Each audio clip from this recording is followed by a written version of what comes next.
Most Roman emperors ruled through fear, power, and spectacle. But Caligula ruled through something far stranger.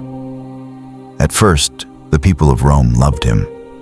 He was young, charismatic, and the son of a beloved general. Crowds cheered when he became emperor. Coins were struck in his honor. Games were held in his name.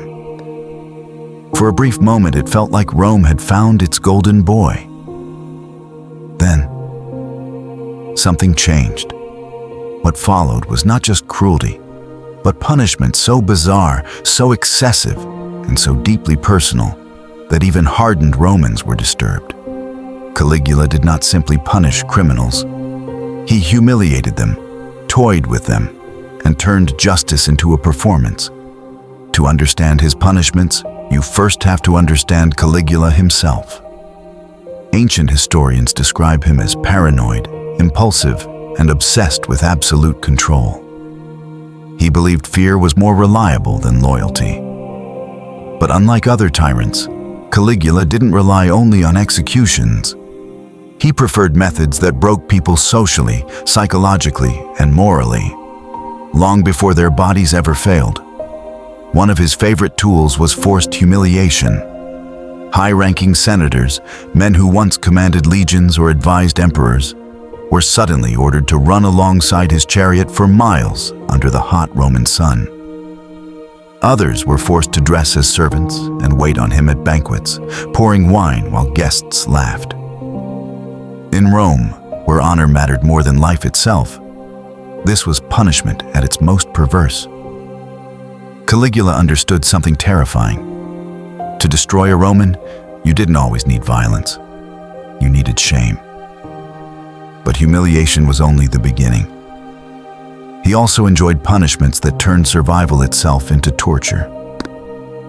Prisoners were sometimes kept alive intentionally, given just enough food to remain conscious, while being told their execution would come tomorrow. Tomorrow, however, never arrived.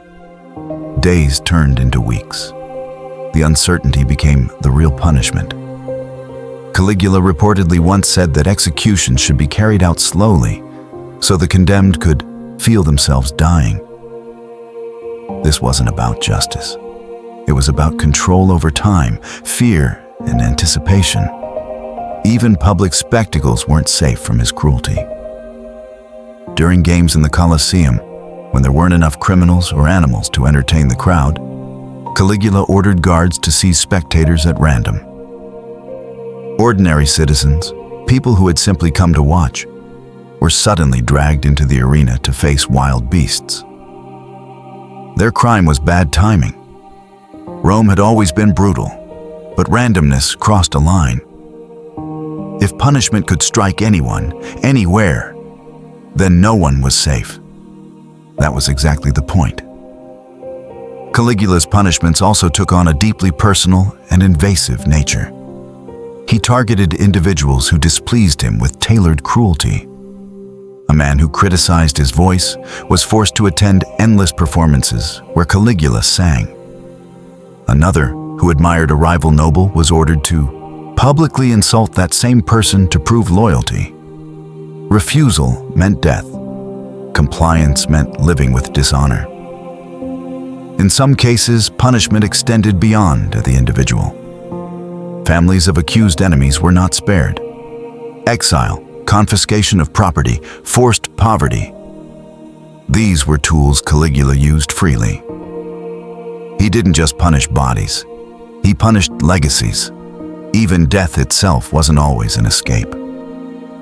Caligula sometimes ordered executions to be delayed until he could personally enjoy them. Other times, he reportedly complained when deaths happened too quickly. To him, punishment was not a legal outcome. It was entertainment. What made this even more disturbing was how casually it was done. Caligula could order a man's destruction during dinner, between jokes and laughter. He once invited a nobleman to a friendly meal, only to have him arrested and punished immediately afterward, simply to watch the confusion on his face. Power for Caligula wasn't about stability. It was about unpredictability. And then there were the punishments rooted in mockery of Roman values. Rome prized masculinity, dignity, and public respect. Caligula attacked these directly. He forced elites to participate in degrading acts that stripped them of social standing. Once, he reportedly threatened to appoint his horse as consul, not as a joke, but as a reminder that positions of power meant nothing if he said so. Punishment under Caligula became symbolic. It told Rome that laws were irrelevant, tradition was fragile, honor was conditional. So why did it go this far? Some historians believe Caligula suffered from severe mental illness, possibly worsened by illness or trauma.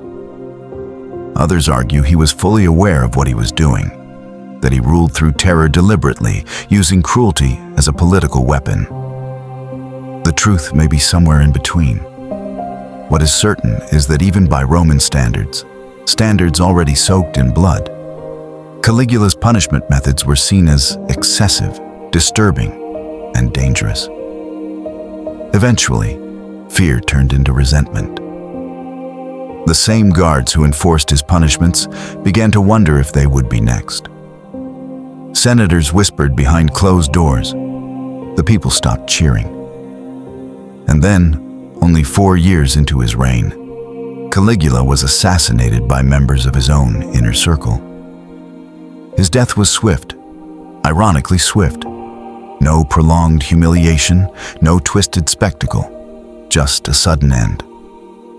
But his legacy endured. Caligula became the symbol of what happens when punishment loses its purpose and becomes personal. When power stops serving orders and starts feeding ego. When fear replaces law. History remembers him not just as a cruel emperor, but as a warning. Because the most disturbing thing about Caligula's punishments isn't how brutal they were.